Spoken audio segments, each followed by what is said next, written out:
Assalamualaikum warahmatullahi wabarakatuh. Perkenalkan, nama saya Mifta Wajana, NIM 2701678.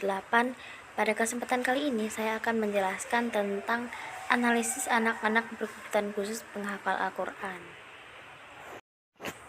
Kendalanya yaitu guru dalam proses pembelajaran siswa berkebutuhan khusus ini tergolong banyak berada pada faktor internal yang problematikanya dihadapi dalam penerapan program ini, yaitu berasal dari faktor kemampuan dari anak yang kurang atau belum bisa baca tulis Al-Quran dalam Al-Quran, atau faktor tenaga pendidik yang kurang bisa menggunakan metode yang tepat.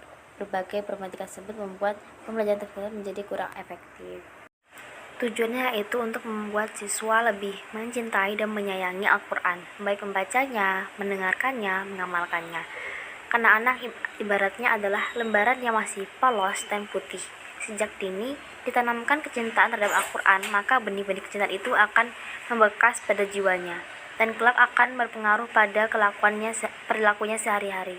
Dengan pendidikan Al-Quran sejak dini, fitrah suci anak hanya dapat dilestarikan dengan baik. Metode pembelajaran tahfidzul Quran. Yang pertama yaitu metode ceramah, sebuah interaksi belajar yang dilakukan melalui penjelasan dan penuturan secara lisan. Yang kedua ada metode tanya jawab, sebuah metode yang mana guru memberikan pertanyaan kepada peserta didik atau juga sebaliknya, peserta didik yang mengajukan pertanyaan kepada guru tentang materi yang belum dipahami. Yang ketiga ada metode diskusi, yaitu metode pembelajaran yang mana guru memberikan suatu persoalan masalah kepada para peserta didik dan peserta didik diberi kesempatan untuk memecahkan masalah tersebut secara bersama-sama. Yang keempat ada metode pemberian tugas. Dan terakhir itu yang kelima, metode demonstrasi dan eksperimen, yaitu dimana sebuah metode seorang guru memperlihatkan sesuatu proses atau mempraktekkan suatu hal kepada seluruh. Metode penghafal Al-Quran ada dua macam, yaitu pertama metode takrir, yaitu mengulang hafalan atau mensimakkan hafalan yang pernah dihafalkan atau sudah pernah disimakkan kepada guru tahfiz. Yang kedua itu ada metode tahfiz, yaitu menghafal materi baru yang belum pernah dihafal dan disimakkan oleh guru. Metode yang dipakai setiap hari.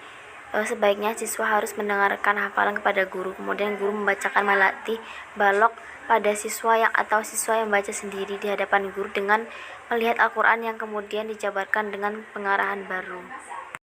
Kaidah dalam tahfidz Al-Quran: memperbaiki bacaan dan ucapan, menentukan target, konsisten dengan satu rasem atau mushaf hafalan, jangan melampaui kurikulum harian, pemahaman adalah cara menghafal, jangan melampaui surat hingga terkait atau terikat antara awal dan akhir surat. Metode pembelajaran tahfidz Al-Quran bagi anak berkebutuhan khusus. Tentunya bagi anak berkebutuhan khusus, menghafal Al-Quran membutuhkan perjuangan yang lebih ekstra lagi. Rasulullah SAW telah memperhatikan hal ini sejak lama, dan beliau memberi pesan kepada umatnya yang merasakan kesulitan dalam membaca dan menghafal Al-Quran, yaitu jangan sampai manusia membebankan sesuatu di luar batas kemampuan diri sendiri.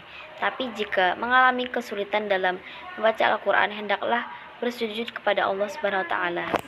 Dari Rasulullah SAW mengandung makna yang tersirat bahwa jangan memaksakan kehendak dalam membaca dan memahami Al-Quran. Prinsip-prinsip dalam mendidik anak berkebutuhan khusus untuk menjadi seorang penghafal Al-Quran maupun dalam bidang pengetahuan yang lain. Yang pertama yaitu prinsip layanan individual, yang kedua prinsip kasih sayang, yang ketiga prinsip kebersamaan, yang keempat prinsip keperagaan, yang kelima prinsip belajar dan bekerja kelompok, yang keenam prinsip motivasi. Relevansi metode pembelajaran tahfidz Al-Quran bagi anak berkebutuhan khusus dalam kehidupan sehari-hari.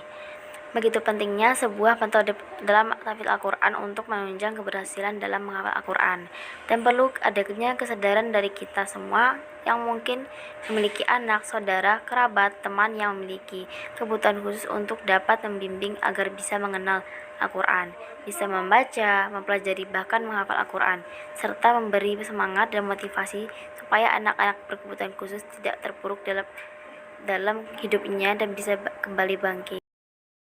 Baik, mungkin cukup sekian presentasi dari saya. Apabila terdapat kesalahan, saya mohon maaf. Jazakumullah khairan. Wassalamualaikum warahmatullahi wabarakatuh.